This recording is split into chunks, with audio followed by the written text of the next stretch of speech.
A short introduction. So my background is artificial intelligence. I have a PhD in natural language processing, and I have big passion for technology and AI. I love the future that's coming, perhaps almost too much excitement in there. But so what I do is I have a company called Sentient Machines, where we are analyzing customer interactions in order to transform customer experience, to improve outcomes, and so on. And I kind of came through my academic background, being in academia for a long time, then kind of moving into industry, working on like some exciting projects like Apple Siri, and then deciding, well, actually, I think this can be done a bit faster. So maybe I was a bit impatient with AI and how it was kind of panning out in the industry, but that's the reason I kind of started Sentient Machines. What kind of businesses do you work with?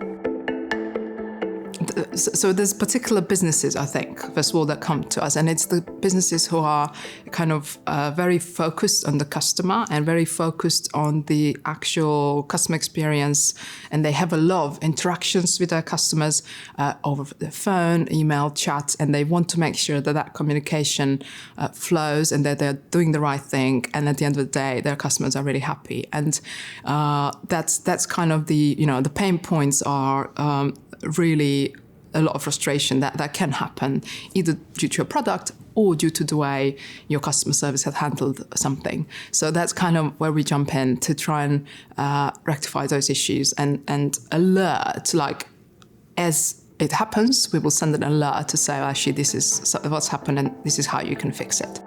What are the benefits of using AI to track customer interactions? Well, there's two ways. So one is to make that human interaction better. So we want to help agents on one side do the right thing. So, we talk about COVID, mental health, a lot of vulnerable customers. As a business, what is the right thing to do, and how can you ensure you do that, right? So with AI, that, for example, in our algorithms, you could identify vulnerable customers in real time and then set up the process and make sure your team follows that process, because everyone wants to do the right thing. But how do you, especially with massive call centers, how do you ensure that? So that's one side, being able to train the people and do the right thing so that you can have happy customers. Another side is customers tell you so much in these interactions, right? They said that if you've just released a new product or new service, you get calls about it. So that's another part where businesses actually can learn about their business and the experience of their customers from these interactions. So what they do as an alternative very often is have post-interaction surveys, and it's all fine.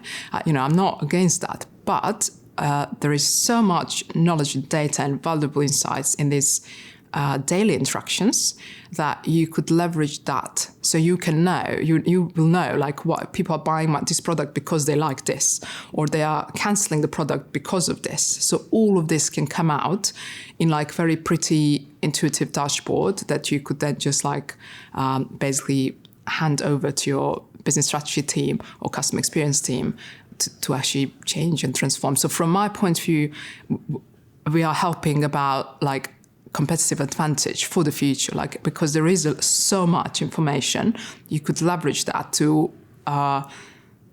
be kind of, 2 steps ahead and just think, okay, what's coming? Because customers talk about it. They always talk about, I was trying to do this and I couldn't. I was trying to, there's so much useful insights in there. Can you share some examples of businesses who are benefiting from your approach? Yeah, there's many examples. Perhaps if I had to pick one, we've just analyzed interactions for a bank, and then we've kind of compiled a list of behaviors that were driving a net promoters, so high NPS scores, which is what everyone wants. So businesses benchmark on the NPS score, and everyone wants to be on top.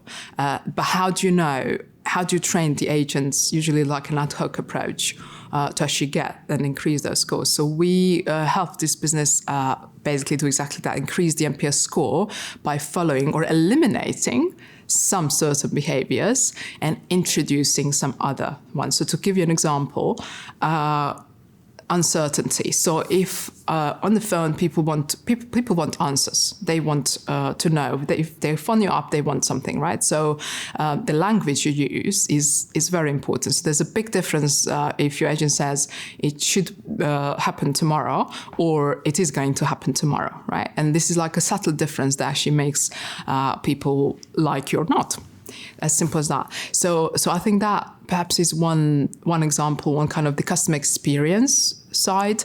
There's also like perhaps another example on like more outcomes and sales outcomes. So we work with this big kind of media company, and they sell subscriptions to their newspapers to their customers. And we were able to identify competition deals that were basically impacting their revenue. And the deals were like not because of their content, it was something very simple to do with like delivery and how they were like delivering the papers and things like this. And this, I think, there's no other way to find something like that. It literally kind of comes straight from the data. We were not looking for this. We were looking for why people were not subscribing at the rate that they were expecting, and this kind of came out as answers. Can you tell us more about the data you work with? Okay, you got unstructured data.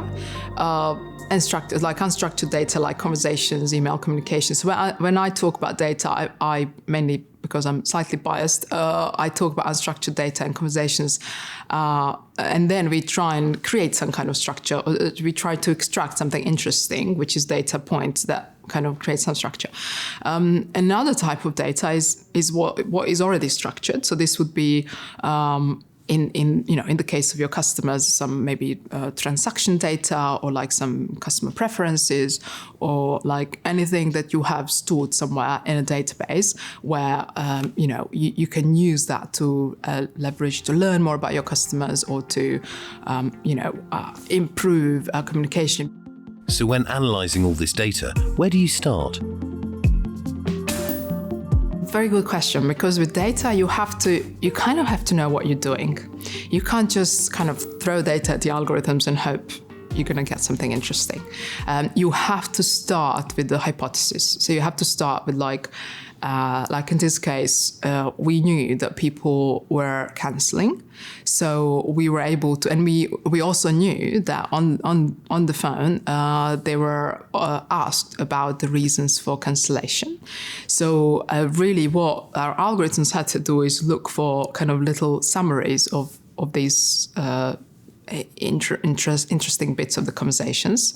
I call it the meat of the conversation, maybe not very popular term right now, but like really what's important in this 10, 12, 15 minutes phone call, there will be 2 or 3 sentences that carry the weight and that are very, very important for the company. And that's kind of what we did. So we did set up certain hypotheses. Not always you prove your hypothesis right, and not always you find interesting examples. And that kind of is part of the journey with AI and data. You have to accept that. I was recently saying, someone was talking about these measures. It's very cool. I don't know why, but at the moment, everyone wants some real-time help with like communication. And can you tell my agents what to do? So imagine now we are talking and then there's someone here saying, hey, you're speaking too fast. Hey, you should say this. I mean, I can't really focus on my conversation, can I? So, but this is like really, really kind of, I don't know, very interesting topic. I'm not saying there's not use cases for this, but I think there are ways to use data within the right kind of setup. Like you have to, it's nice to define the purpose and to make some assumptions and then go on the journey. And then you might find something, you might not, rather than kind of just like, let's throw the data into, I don't know, unsupervised algorithm and hope for the best. Are there other ways to approach the data? There are other approaches, like we actually work a lot with like unsupervised machine learning, and that's where you kind of just go wild and you don't know what's out there, but you just kind of try and explore and then from there you take the clues and then you zoom into a certain area. So perhaps you find something that's interesting, and actually it's very interesting looking at the almost like faces of the clients when they see something interesting like that, something not really expected to be found in the data, and it could be an insight. It could be something as interesting as people being left on hold for 25 minutes. I mean, who would think that? No one. Like, we had clients who actually didn't know this. They told us their average talk time is 3 minutes. Turned out it was average hold time, which is like the quiet, customer waiting for you to come back, 25 minutes. So I think there's a lot that people don't know about what is actually going on with their data. How do you see the future? So I talk about AI and humans working together are much stronger than working independently. And what that means is that, with the way humans behave, not just communicate, but like there's so many things that computers can just like scan what we do and then give us hints on like where we could be better. So, and to me, this is like, I'm not talking about sentient machines here, even though this is my vision for like beyond call centers and when you speak to someone, is there a way you could make it better? Like, you're having a job interview, how can you make this better? I don't know, as a student, you have an exam, how can you make sure that actually, deliver the best possible, attitude, presentation, confidence, all these things. And I think in the future we will have AI helping us with these things, which I think is quite, exciting. Thank you for watching.